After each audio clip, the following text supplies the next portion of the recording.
What's up, family? As you can tell, this has been a busy day. Whether you get this video tomorrow or whenever, you will notice I'm in the same shirt and typically always in the same hat. But this is another episode of TikTok Theology. And today we're going to be going back to one of my friends, Pastor Stephen Furtick. I promise I'll move on from Furtick for a while. I actually like Furtick, but again, kind of like with our worship rehabs, I just kind of want to walk through some of this stuff, expose you to some of the things that I've seen in urban preaching and why I feel like this is such a concern, so concerning, so alarming, and how even the most progressive, and Furtick is one of the more progressive pastors out here, how even some of the most progressive theology, if as long as it is separated from critical thinking, it's still kind of harmful. And so we're going to walk through a little bit of this.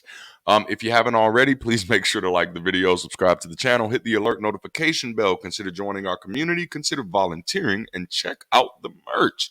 All of those links are in our description. So let's kind of jump into this. Again, the person we're dealing with today for our TikTok theology, and literally these are just videos that I just put the pastor's name in, whatever pastor I'm thinking of, and I have a lot more that I'm going to be choosing, a lot of which who have been my mentors. Some of these videos are not actually shared by the pastors or their churches, but are shared by other people online because people resonate with these messages so strongly, which is one of the things that I do try to highlight.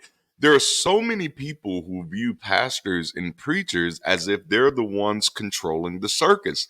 And that's really not how this goes. The thing that I try to remind people is that both the people in the pulpit and the people in the pews are participants with this belief.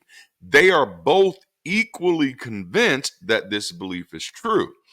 People do not choose churches because their pastors convince them. They choose churches because they are already convinced. All right.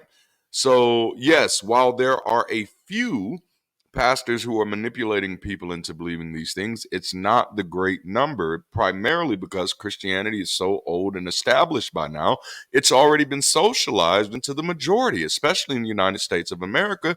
So you don't need a preacher to tell you what to believe. You've already determined what to believe by the time you've come out of high school, and then you're going to pick a church that aligns with those beliefs, which is why I'm not one of the people who jump on, oh, well, this preacher is stealing this. No, those people believe that, and that's why they're participating.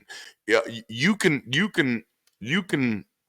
get rid of every unsavory preacher today, and the people will raise up new unsavory preachers for themselves tomorrow. So you do need to have a more nuanced understanding of what's happening in order to be able to contribute to a solution that's worth contributing to.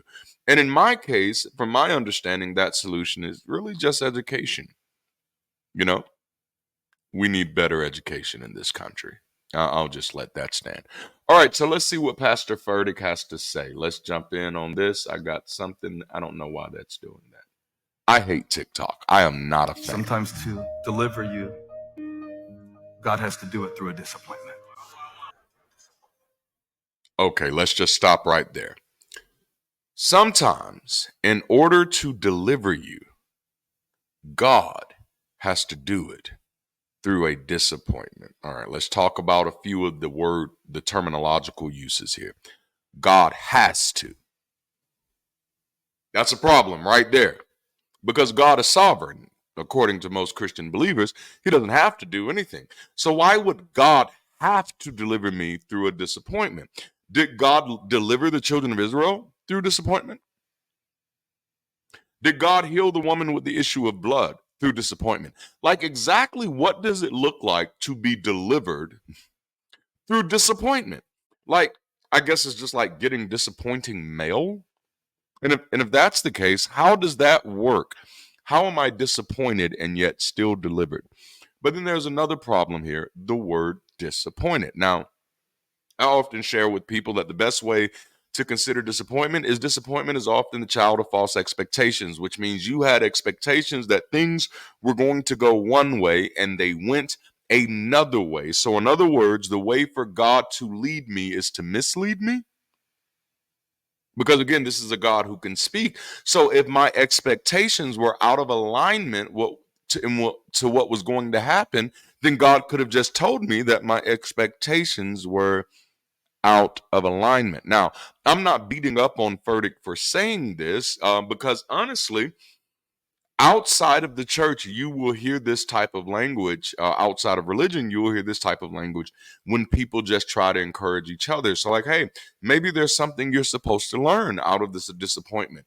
And this is literally what he's saying. But because I am a pastor, I have to supersede God into this or superimpose God onto this, which is how I felt, especially in the last 5 years that I was personally pastoring.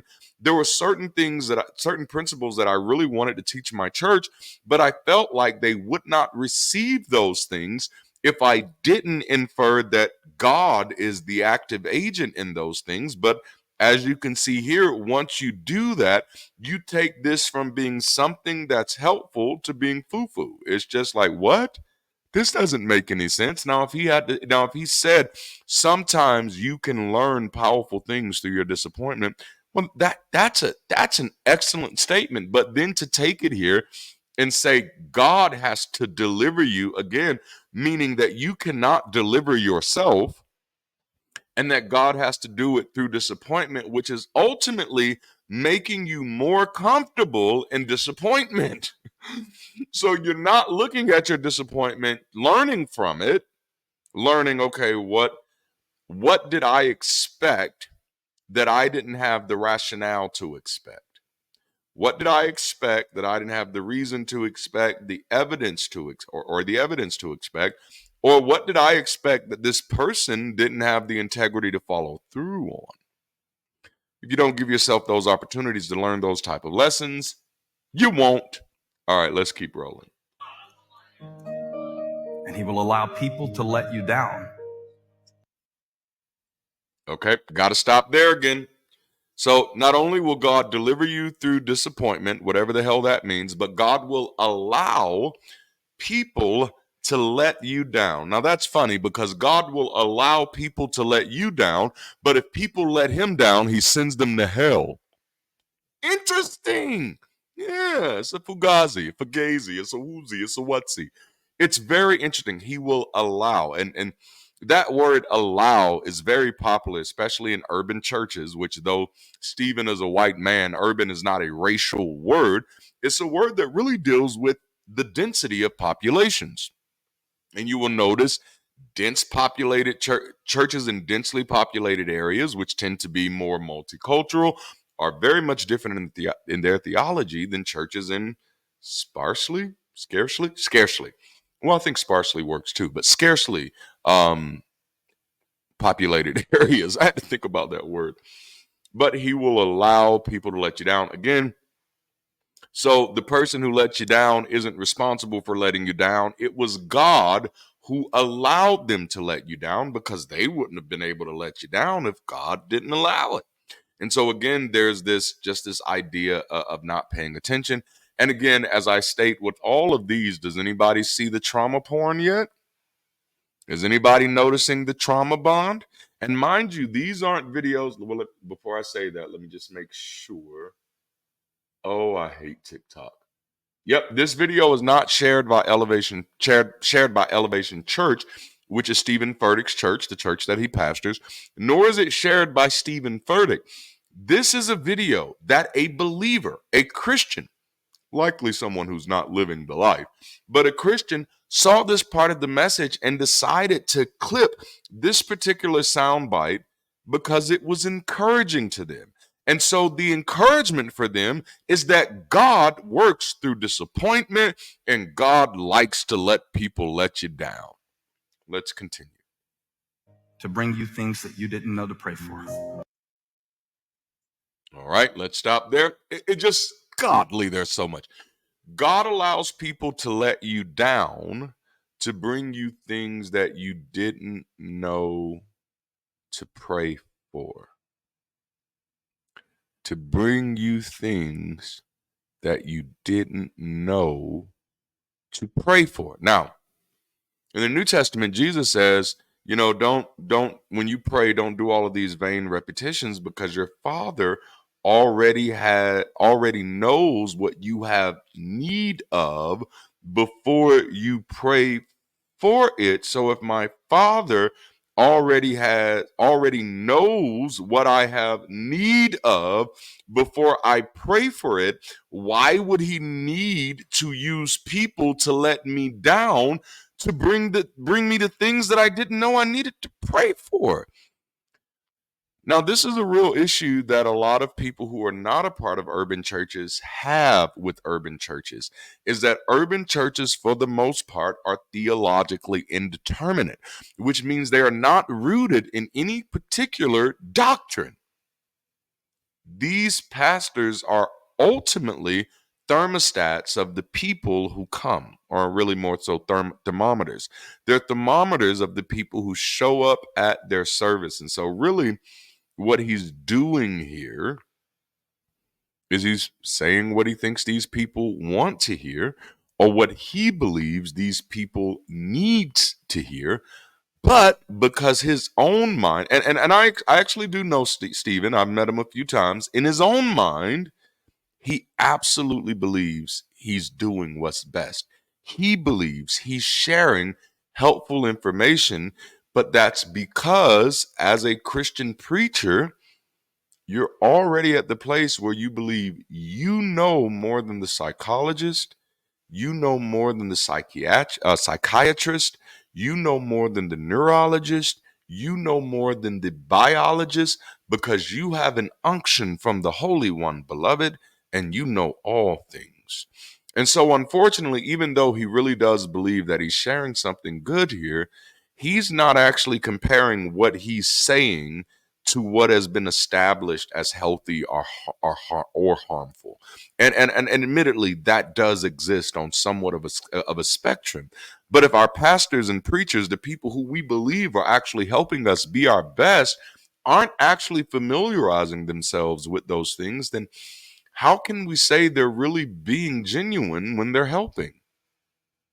Okay, we'll keep going.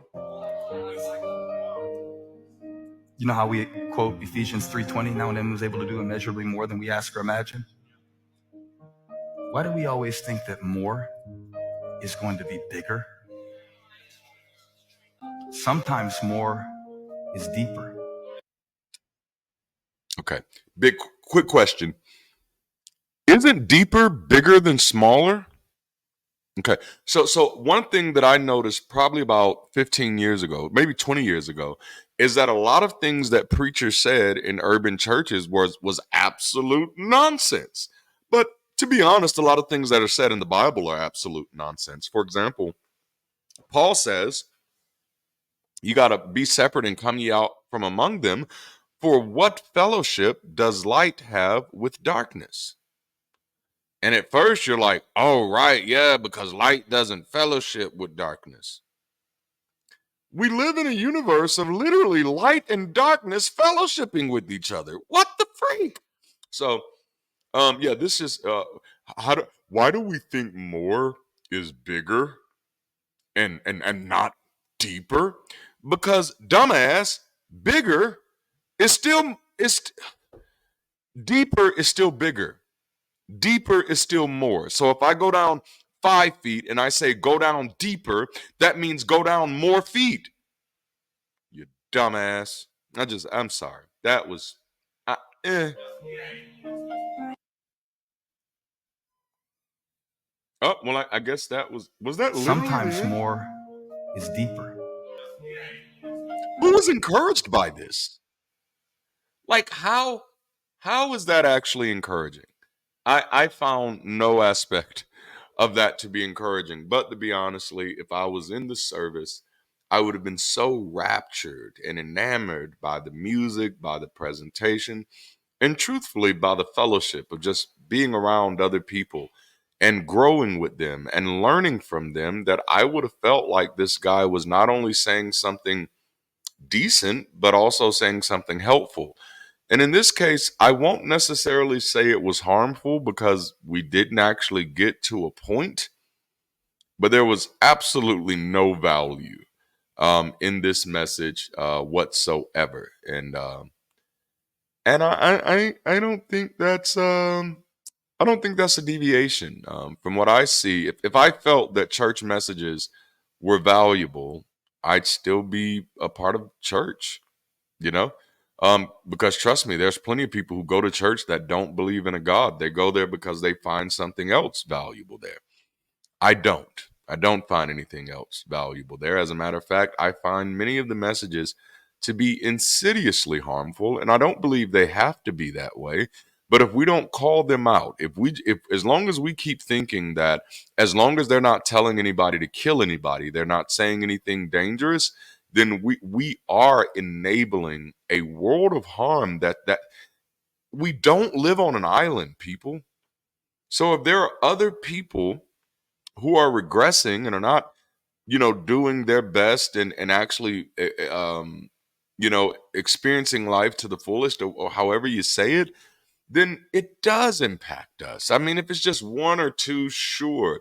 But if there's a large majority of our species who believe that they are helpless and in constant need of God's encouragement,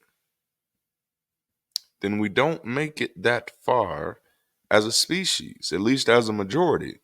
And so you're likely to end up in a world where only a small percentage of people are eating of the good of the land. That kind of sounds like today, doesn't it? Well, and to be clear, there are more wealthy people on this planet than there've ever been before. So, in spite of a lot of the bad news that's out there, it's actually gotten better, but it's often hard to have these conversations. Anyway, I hope you've enjoyed this. This one was a short one. That clip was literally only 33 seconds long. I have no clue how anybody was encouraged by 33 seconds, but hey, it is what it is. And so I want to thank you all for joining me today. What did I just do?